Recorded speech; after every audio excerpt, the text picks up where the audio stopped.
जो है हम इफ एल्स स्टेटमेंट के बारे में जो है पढ़ेंगे। ठीक है, तो देखिए इफ एल्स का सिंटैक्स क्या होता है।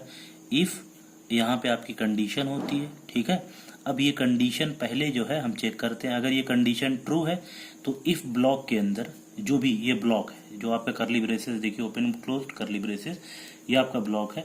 इस ब्लॉक के अंदर जितने भी स्टेटमेंट्स हैं, स्टेटमेंट्स आपने लिखा, जितने भी स्टेटमेंट्स होंगे सारे के सारे एग्जीक्यूट होंगे। और अगर कंडीशन फेल होती है, अगर कंडीशन फॉल्स है, ठीक है, तो आपको ऑप्शनल जो है ये एल्स जो है ये ऑप्शनल है। ठीक है, तो अब इफ के साथ क्या है, एल्स ऑप्शनल। तो अगर कंडीशन फेल होती है तो आपका क्या हो सकता है, एल्स के अंदर भी जो एल्स का ब्लॉक है, ये ब्लॉक है, वो एग्जीक्यूट होगा। तो ये कंडीशन के ट्रू होने पे, इसलिए हम इसे क्या बोलते हैं, ट्रू ब्लॉक कहते हैं, और इसे हम क्या बोलते हैं, फॉल्स ब्लॉक कहते हैं। ठीक है, कंडीशन के ट्रू होने पे ये स्टेटमेंट्स पूरे इस ब्लॉक के, इफ ब्लॉक के स्टेटमेंट्स एग्जीक्यूट होते हैं। और अगर कंडीशन फेल हो गई तो अब क्या है, एल्स के ब्लॉक के स्टेटमेंट एग्जीक्यूट हो सकते हैं, लेकिन ये ऑप्शनल है।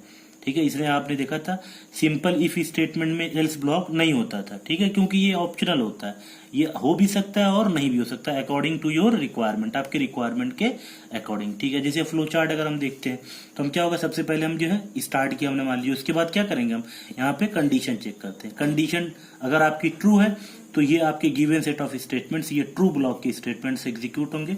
और अगर कंडीशन आपकी फॉल्स है, ठीक है, तो ये आपके given set of statements execute होते हैं। अब ठीक है, हम एक प्रोग्राम लिखते हैं जहां पे हमने क्या है, एक प्रोग्राम लिखा, write a program to check whether a number is even और ऑड। ठीक है, तो सबसे पहले हमने hash include standard input dot h, ठीक है, उसके बाद मेन फंक्शन आएगा। यहाँ पे हम क्या करेंगे, हमें एक नंबर, हमें क्या करना है, बेसिकली चेक करना है कि एक नंबर जो हम कीबोर्ड से इंटर कर रहे हैं, जो हम यूजर इनपुट ले रहे हैं, वो नंबर इवन है या ऑड है। ठीक है, उसे चेक करने के लिए सबसे पहले हम क्या करेंगे, एक वेरिएबल डिक्लेयर करेंगे। ठीक है, हमने यहाँ पे एक वेरिएबल, इंटीजर वेरिएबल डिक्लेयर किया एन। ठीक है, अब ये चेक करेंगे कि हम एन, हमने एक वेरिएबल ले लिया, फिर हमने एक स्टेटमेंट दिया, प्रिंट एफ इंटर ए नंबर, ये स्क्रीन पे आपका लिख के आएगा, इंटर ए नंबर। उसके बाद क्या है, स्कैन ए फंक्शन, आप इनपुट लेंगे और वो नंबर जो भी आप कीबोर्ड से इनपुट करेंगे वो कहाँ स्टोर होगा, एन में स्टोर होगा, क्योंकि आपने address of an variable use किया। फिर अब एन में स्टोर हो गया, अब ये चेक करना है कि वो नंबर आपका इवन है या ऑड है। तो ये चेक करने के लिए भाई, कोई नंबर इवन कब होता है, जब वो नंबर को आप 2 से डिवाइड करें और रिमाइंडर क्या हो, 0। तो देखिए, इसलिए आपने रिमाइंडर ऑपरेटर मतलब मॉडुलो डिवीजन ऑपरेटर यूज किया। तो आप क्या करेंगे, इफ और कंडीशन में आपने क्या दे दिया कि एन वो नंबर मॉडुलो डिवीजन, अगर उस नंबर को 2 से डिवाइड करें तो उसका रिमाइंडर क्या आएगा। तो इफ नंबर को अगर आप 2 से डिवाइड करें और रिमाइंडर आपका 0 के इक्वल आता है, इसका मतलब क्या है, वो नंबर आपका क्या है, इवन है। इसलिए आपने जो इफ ब्लॉक के अंदर आपने क्या लिख दिया, print F percent D is even. अब उसके बाद आपका ये आपने एन लिख दिया, तो एन किसके करस्पॉन्डिंग वैल्यू लेगा, जो परसेंट डी की वैल्यू होगी, मतलब जो एन की वैल्यू होगी, क्या होगा यहाँ पे लिख के आएगा। अगर एन की वैल्यू मान लीजिए, अगर आपने एन जो है 3 इंटर किया तो लिख के आएगा 3 इज इवन, ये प्रिंट हो जाएगा। अदरवाइज क्या होगा, मान लीजिए अगर आपने नंबर जो इनपुट किया वो 5 किया, तो कंडीशन आप जब चेक करेंगे 5 मॉडुलो डिवीजन 2, तो 5 डिवाइडेड बाई 2, और जब आप डिवाइड करेंगे तो देखिए आपका रिमाइंडर क्या आता है, 1 रिमाइंडर आता है, 0 नहीं होगा। इसका मतलब ये कंडीशन आपकी फेल होगी, तब आप ये इफ ब्लॉक स्टेटमेंट एग्जीक्यूट नहीं करेंगे। आप कौन सा स्टेटमेंट एग्जीक्यूट, एल्स ब्लॉक करेंगे। और यहाँ पे लिखेगा प्रिंट एफ, आपने क्या लिखा, print F percent D is odd, और एन आपने प्रिंट कर दिया। इसका मतलब जो भी नंबर आपका एन रहेगा, मान लीजिए अगर आपने एन की वैल्यू 5 लिया तो 5 इज ऑड प्रिंट हो जाएगा। इस तरीके से देखिए, अब यहाँ पे हम एक कुछ इंपॉर्टेंट पॉइंट है वो देखते हैं। In the definition of if block, if we don't specify statements using block, मतलब अगर हम जो है डायरेक्टली, जहां पे देखिए आपने क्या, if block के बाद आपने कंडीशन लिखा, उसके बाद जो इफ ब्लॉक की स्टेटमेंट थे उसे आपने ब्लॉक्स में लिखा था। ठीक है, अब मान लीजिए क्या है, कुछ ऐसी आप कंडीशन, कुछ ऐसी स्टेटमेंट सी लैंग्वेज में आप लेते हैं जहां पे इफ ब्लॉक के बाद आपने इफ लिखा, कंडीशन लिखा, उसके बाद करली ब्रेसेस, ब्लॉक में नहीं लिखते हैं, विदाउट यूजिंग ब्लॉक लिख रहे हैं, तो उस केस में क्या होता है, only first statement is considered as if block statement. तो आप चाहे इफ हो चाहे एल्स हो, दोनों केस में अगर आप बिना ब्लॉक के लिखते हैं तो जो पहला स्टेटमेंट, सिर्फ देखिए कंडीशन है, इफ कंडीशन, ये जो पहला स्टेटमेंट होगा वही इस कंडीशन को फॉलो करेगा। ठीक है, चाहे वो इफ के केस में हो चाहे वो एल्स के केस में हो। तो अब देखिए इस केस में क्या होगा, अब आपका आउटपुट क्या आएगा, आपने प्रोग्राम लिखा, आपने देखिए यहाँ पे प्रोग्राम लिखा है, कंप्लीट प्रोग्राम। अब हम इसका आउटपुट देखते हैं, क्या इसका आउटपुट होगा। ठीक, तो अब देखिए इफ यहाँ पे आप ना ब्रैकेट में 7 लिखा। आप जानते हैं कंडीशन में जब भी कोई नॉन जीरो वैल्यू होती है, ये क्या है 7 क्या है, एक नॉन जीरो वैल्यू। क्या है, नॉन जीरो वैल्यू। जब भी कोई नॉन जीरो वैल्यू होती है तो वो हमेशा क्या होती है, ट्रू होती है। तो इसलिए ये कंडीशन आपकी क्या होगा, इफ 7, यहाँ पे 7 क्या एक नॉन जीरो वैल्यू है, इसलिए ये हमेशा ट्रू होगी। तो अब ये कंडीशन जब ट्रू होगी, इसका मतलब कौन सा स्टेटमेंट एग्जीक्यूट होना चाहिए, जो इफ ब्लॉक के अंदर है। लेकिन यहाँ पे कोई ब्लॉक नहीं है, तो जो पहला स्टेटमेंट है वो कंडीशन को फॉलो करेगा।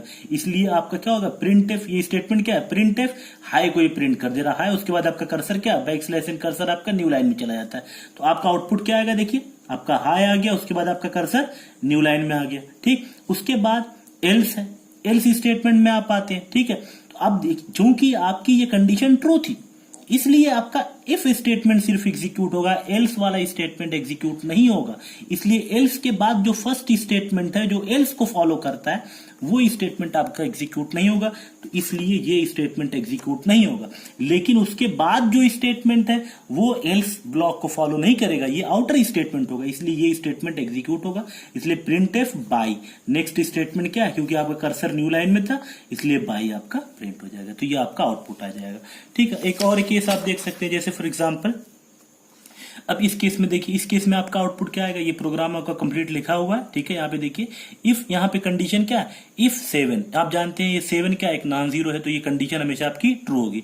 तो अब ये जब कंडीशन ट्रू है, तो आप जानते हैं कौन सा स्टेटमेंट कंडीशन ट्रू है, तो जो कंडीशन इफ ब्लॉक का स्टेटमेंट, इफ ब्लॉक के अंदर जो स्टेटमेंट वो एग्जीक्यूट होना चाहिए। यहाँ पे कोई ब्लॉक नहीं है, इसलिए इफ के बाद जो नेक्स्ट स्टेटमेंट है वही ब्लॉक को फॉलो करेगा। तो कौन सा फॉलो कर रहा है, ये वाला स्टेटमेंट। तो ये आपका स्टेटमेंट एग्जीक्यूट होना चाहिए। आपका मान लीजिए आपका हाई आया। ठीक, उसके बाद फिर क्या है, ये नेक्स्ट स्टेटमेंट आता है। तो ये आपका जब नेक्स्ट स्टेटमेंट आएगा तो ये आउटर स्टेटमेंट है, क्योंकि ये तो पहला स्टेटमेंट कंडीशन के ट्रू होने के बाद ये एग्जीक्यूट हो चुका। अब ये क्या है, आउटर स्टेटमेंट। अब आपका कंपाइलर ये समझेगा कि इसमें हमने जो किया है इफ स्टेटमेंट है, इफ के बाद एल्स नहीं है, वो यही समझेगा, क्योंकि एल्स आपका ऑप्शनल होता है। तो यहाँ पे जब नेक्स्ट स्टेटमेंट क्या है, आउटर स्टेटमेंट आ जाता है, तो वही समझेगा एल्स नहीं है। लेकिन जब फिर से आप एल्स देखते हैं, फिर से क्या है, एल्स है, उसके बाद स्टेटमेंट है। तो अब वो जब एल्स आएगा तो वो पूछेगा इफ कहाँ है। ठीक है, अब जबकि उसके पहले जब वो चेक करेगा, उससे पहले इफ तो नहीं है, उससे पहले देखा कि इफ स्टेटमेंट तो नहीं, ये तो आउटर स्टेटमेंट है। तो ये आपका तुम्हारा क्या हो जाएगा, ये पूरा एक आपका क्या हो जाएगा, एरर शो करेगा। ठीक है, तो इसलिए इस केस में आपका क्या आएगा, एरर आएगा। एरर क्या आएगा, एल्स विदाउट इफ। तो इस केस में आपने देखिए क्या है, आपका एरर आया। क्यों एरर आया, आपने देखा क्यों आपका जो कंडीशन ट्रू होती, उसके बाद नेक्स्ट स्टेटमेंट इफ ब्लॉक को फॉलो करता है, तो ये स्टेटमेंट तो था। लेकिन उसके बाद जो नेक्स्ट स्टेटमेंट आएगा वो आउटर स्टेटमेंट कंसीडर करेगा। इफ समझेगा कि ये एक आउटर स्टेटमेंट है, लेकिन उसके बाद आउटर स्टेटमेंट मान लीजिए वो अगर प्रिंट भी करता है, फिर उसके बाद क्या एल्स आता है। तो अब ये सोचेगा कंपाइलर कि अगर एल्स आए, देखिए इफ के बिना एल्स हो सकता है, लेकिन एल्स कभी भी बिना इफ के नहीं हो सकता। इसलिए जब इस एल्स जब यहाँ पे आएगा तो वो चेक करेगा कि इसका इफ कहाँ है। तो इसका इफ आपको मिलेगा ही नहीं, क्योंकि ये तो इसके पहले आउटर स्टेटमेंट है।